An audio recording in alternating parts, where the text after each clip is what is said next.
And the Patriots are, I mean, I don't know if they're desperate, but they should be, at least in my opinion. You look at the Patriots roster. You brought up N'Keal Harry. Okay, yes, I wouldn't think he's going to be there much longer, or if he is, he's not going to be a major part of the offense. He's been a huge disappointment. But then, Mike, like after that, you go, who the hell do they got at receiver? We know they got, of course, Nelson Aguilar, and then they got Kendrick Bourne. You know, they add Ty Montgomery to the mix, who I don't know if he's going to be used more as a running back or a receiver. Most teams have used him more as a third down running back the last few years. So, you know, again, this is where it's going to get interesting. They've lost Jacoby Myers. He's put up some production for them the last few years, right? Jacoby Myers is not on the football team anymore, if I'm remembering that the right way here. So that's where I just look at it and go, man, the Patriots had a desperate need here. They're one injury away from going, whoa, who the hell are you going to play at receiver? This guy's unproven commodity. Is he really ready for prime time? And, of course, as we know, they got a young quarterback who you're still trying to make look good in this situation. Yeah, they've got Aguilar, Bourne, N'Keal Harry, Ty Montgomery, Trey Nixon, Malcolm Perry, Matthew Slater, although he rarely plays receiver, and Christian Wilkinson. Think about Ty Montgomery.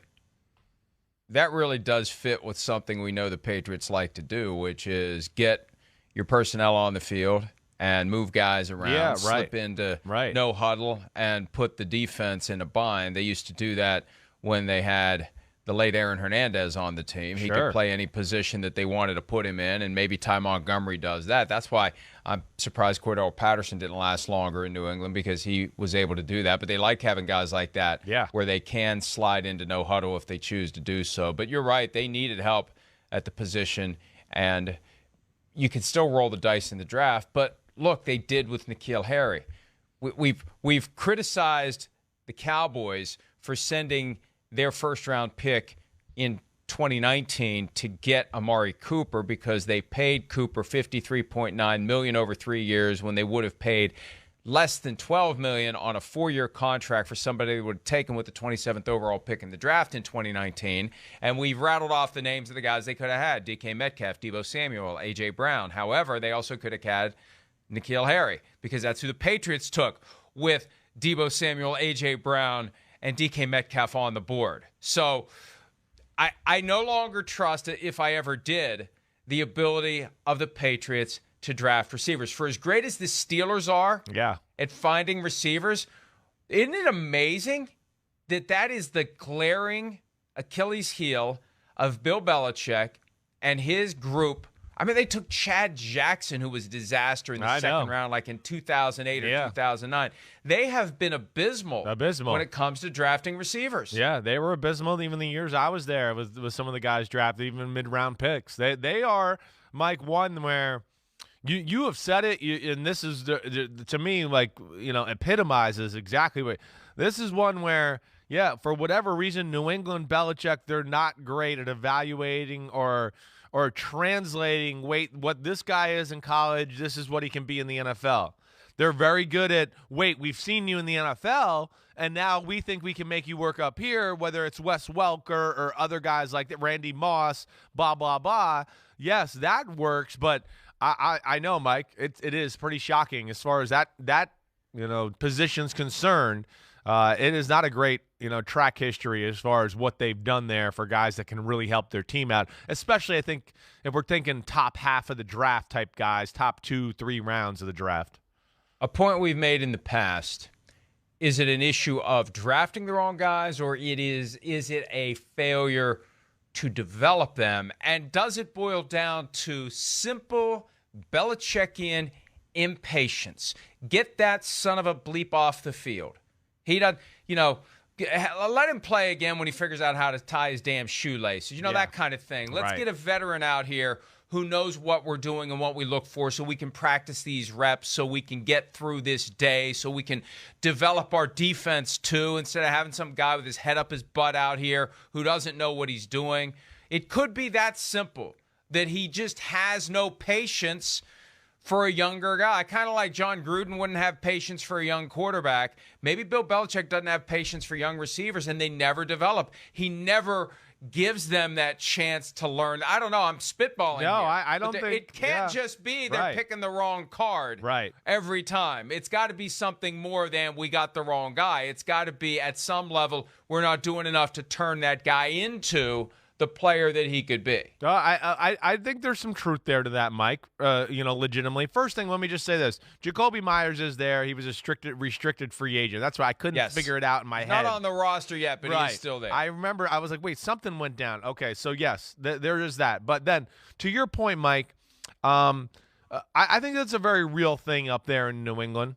How many times have we talked about, and I've kind of tried to discuss as far as how complicated that offense is, right? That offense, as far as language is concerned, how the plays are called, is different than any other place in football. And then the rules and the amount of plays that have rules and are very intricate and detailed there, it is very tough on a young receiver. Out of all the positions that I would say you got to go from college to the NFL and adjust, receiver's already one of those that's a little bit more complicated than the rest because, again, college football right now. It's run up to the ball and act like we're going to snap it, and then we don't snap it, and then I look to the sideline, and the coach tells me exactly the play I'm going to run. Okay, right, I'm going to run one of those 3 routes because I only run 3 routes. I'm in college football, and that's their life. And then all of a sudden they go to New England and they're going, 0 out slot, 72, pearl spot, blah, blah, blah. They're saying all these words and they're going, oh my gosh, wait, hold on. I don't even know where to line up first. And then wait, what's my route? And then wait, I got to run 3 different routes according to the coverage, and you want each one to be a little different and nuanced. And I think there's some reality to what you're saying, Mike, 100%. Sorry for the long story there, but I was just trying to paint the picture for people a little bit. No, I think that's valid. And again, whether it's impatience or whether it's failure to develop them or failure of them to step up, there's something that has gone wrong with the Patriots for the most part when they have drafted receivers under Bill Belichick. This won't take long. Indulge me on this. Trey Nixon, 7th rounder last year. N'Keal Harry, 1st rounder in 2019. Braxton Berrios, 6th rounder in 2018. Malcolm Mitchell, 4th rounder in 2016. Devin Lucien, 7th rounder 2016. Jeremy Gallen, 7th rounder 2014. Aaron Dobson, a 2nd rounder out of Marshall in 2013. That was a wasted 2nd round pick. Yep. Josh Boyce, 4th rounder that same year. TCU, right. Jeremy Ebert, Taylor Price out of Ohio, a 3rd round bust in 2010, taken a round before Aaron Hernandez. Brandon Tate, who was decent at first, but ended up in Cincinnati more as a kick returner. He was a 3rd rounder in 2009.